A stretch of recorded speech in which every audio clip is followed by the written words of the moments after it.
అందరికీ నమస్కారం అండి. మీకు గుడ్ న్యూస్ అండి.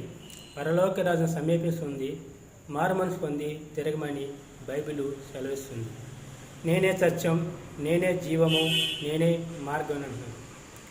ప్రయాసపడి పరమ సమాధానాన్ని అద్దెకులని విశ్రాంతిస్తూ చెప్తున్నాను. దేవుడు లోకాన్ని ఎంతో ప్రేమిస్తున్నాడు. దేవుడు లోకాన్ని ఎంతగానో ప్రేమిస్తున్నాడు. దేవుని సూర్యుని మనం చక్కగా చూడలేం. దేవుని కూడా మనం చక్కగా చూడలేం. చుట్టేసిన సూర్యుని మనం చక్కగా చూడలేకపోతే దేవుని సూర్యుని చూడలేం. మనం దేవుడు అదృష్టడై ఉంటాడు. ఆత్మస్వరూపై ఉన్నాడు దేవుడు. ఈ హృదయం తలుపుతుంటే దేవుడు నిలబడినాడు. ఒక అడిగే దేవుడి దగ్గరికి వెళ్తే 10 అడుగులు వేసి దేవుడు మీతో కూడా వస్తారు. మనం చెల్లి తడంపుల వల్ల, మనిషి ఆలోచనల వల్ల నెత్తి మొలకెట్టడం, నా పాపం నీ పాపాల వల్ల నెత్తికరడం మొలకెట్టడం మనమే పెట్టేసుకునేవి గారికి. మన చేతులు పాపం మనం 39 కడదాపాలు నా పాపం నీ పాపాల వల్ల 39 కడద మనమే పెట్టేసుకునేవి గారికి. మన చేతులు పాపం చేస్తాయి కాబట్టి అరిచేతుల మేకలు నా పాపం నీ పాపం వల్ల అరిచేతుల మేకలు మనమే కొట్టేసుకునేవి గారికి. మన కాళ్ళు కీడిసేనే వెళ్తాం కాబట్టి అరిచేతుల మేకలు నా పాపం నీ పాపాల మనమే మేకలు వేసుకునేవి గారికి. పక్కలో బల్లెంపు మన సీత పాపం చేస్తాం కాబట్టి పక్కలో బల్లెంపోటు మనమే పొడిచాం యేసుప్రభు గారికి. నా పాప నీ పాపాల మనం పొడిచాం ఆయనకి.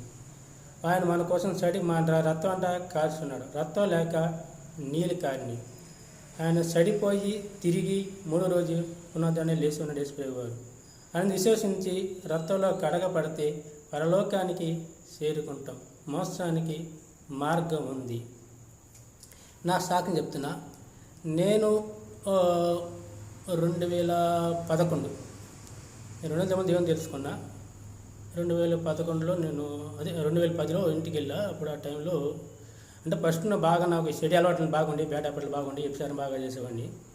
అయితే ఆ టైంలో ఏమైందని అప్పుడు అదే పరంగా నాలో మగతనం పోయింది. మొదల నా భార్య అంది, యేసుప్రభుని నమ్ముకుంటే చూడు ఒకసారి ఎలా ఉంటుందో నా భార్య చెప్పింది. నా భార్య మాట నాకు వచ్చిన ప్రయత్నం చేశాను.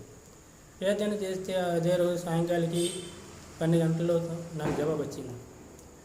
అప్పుడే దేవుని విశ్వసించా. అప్పటి నుంచి నా శిల అలవాట్లు రంపులు దేవుని తీసివేశాడు. ఇది నా సాక్షి.